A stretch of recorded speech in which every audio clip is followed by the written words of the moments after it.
As I mentioned in a previous video, I was going to do a follow-up video in regards to IQ option and show you a strategy that you can use to make money nowadays in 2022 using this broker. So in this specific video, this is what we're going to do. Hi everyone, this is Christian here on YouTube and welcome to a brand new video for the channel. In today's video, we're going to have a trading session using IQ option and showing you like what I consider to be the best strategy for this year on IQ option. But hey, if you're new to my channel and you're into binary options, forex trading, crypto trading, or any type of making money online, then this channel is for you. Make sure you hit that subscribe button below and activate the notifications bell icon so that you get a notification for every new video that I upload. With that being said, let's jump into the video.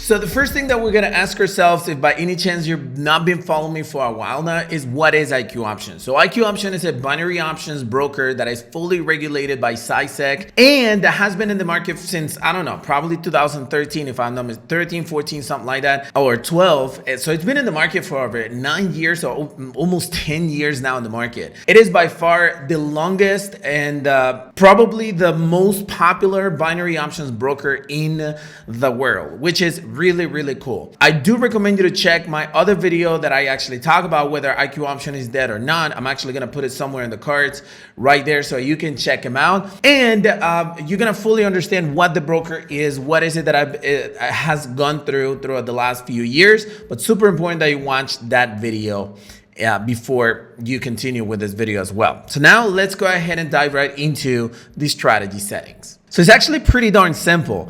There are a few indicators that you're going to have to use, and these indicators are right here in this part right here where it says indicators. The first thing that you're going to do is actually set the candlesticks for 30 seconds. Okay, once you actually do that, you can go into the indicators tab, and these are the indicators that I have added. The Kellner channel, this baby right here. Okay, these are the settings that you have to choose. These are the settings that you have to use. The period is 2, the offset is 20, I'm sorry, the period is 20 and the offset is 2. As simple as that. You don't need to change anything else. Then you can go and check out the stochastic oscillator as well. All you got to make sure is that the oversold level is at 20 and the overbought is at 80. Then the period, the smoothing and everything, you leave it as default. And then the last indicator is actually called RSI, or relative strength index. The baseline period is 14, then the overbought level is 70 and the oversold level is 30. Once you actually have all that done, you're good to go. What is it that you need to do with this strategy? You're going to identify the oversold and overbought conditions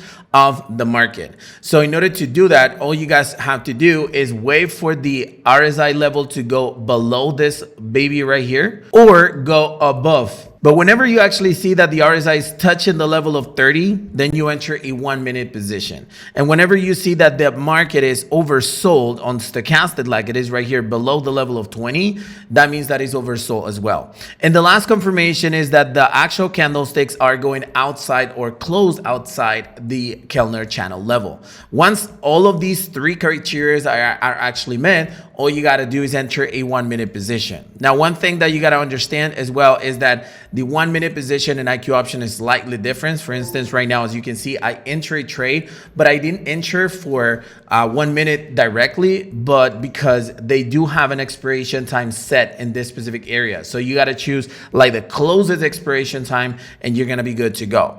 But this is how the strategy actually works. Now, let's go ahead and take a look at our live trades, and then I'm going to explain why exactly I entered this position, how I want it. But let's go ahead and take a look at the live trades right now.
Awesome. As you can see, on the positions that I actually placed, it was not really that hard to identify the entry point. Once the 3 criteria are actually met, you're good to go. But now let's go ahead and talk about the best entry points, because I know I'm going to get this question. So the first thing that you got to understand is that the RSI does not have to go entirely outside of the level. The stochastic, yes, it does have to go outside of the level. The RSI doesn't, and the stochastic does have to go.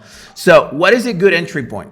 We got 2 options right here. The option that I entered right now is actually whenever you see a big push into that direction. For instance, I saw a big push right here going down, and the RSI is actually touching and it's going over the level, and the stochastic oscillator is outside of the boundary. So that's a good entry point. Okay, right now, as you can see, the price is actually going against me, so I can have a double entry point right here. But there's one more way to actually enter the position if you want to be like 120% sure that the price is actually going to be a winner, and that is by actually waiting for the crossover right here of the stochastic oscillator. Whenever you see that the signal line is crossing the baseline right here, it could be a good entry point. Right now, I'm not going to enter more trades because I'm losing these 2, so I'm going to be conservative, but you guys get the point, right? Whenever you see a big push, for instance, right now, it would be a good moment to enter, but I am already losing 2 positions, so I'm not going to enter anymore.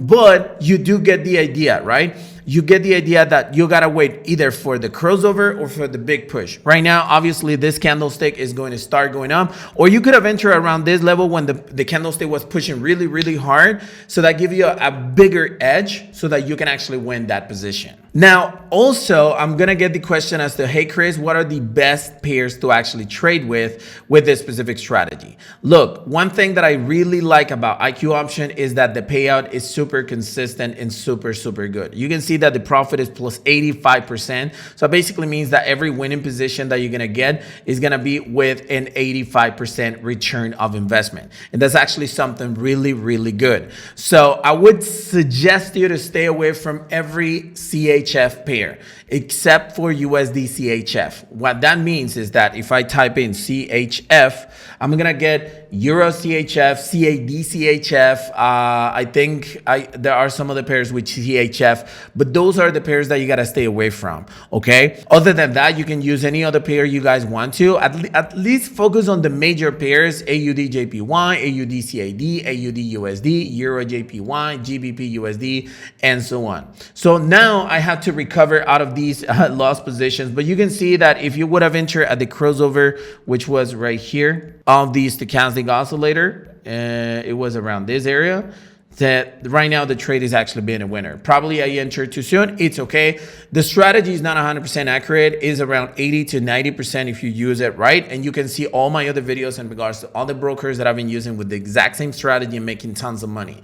But right now it's time to actually learn it, to use it on IQ option. So now you can start practicing on demo. Hey, so hopefully you enjoyed the content of this video. And if you did, smash the like button to support this YouTube channel. But more importantly, if you guys have any questions or comments to share, you can always use the comment section below in order to ask me any questions, and my team will be happy to reply to you. Thank you very much for watching this video. Don't forget to subscribe, and I'll see you on the next one.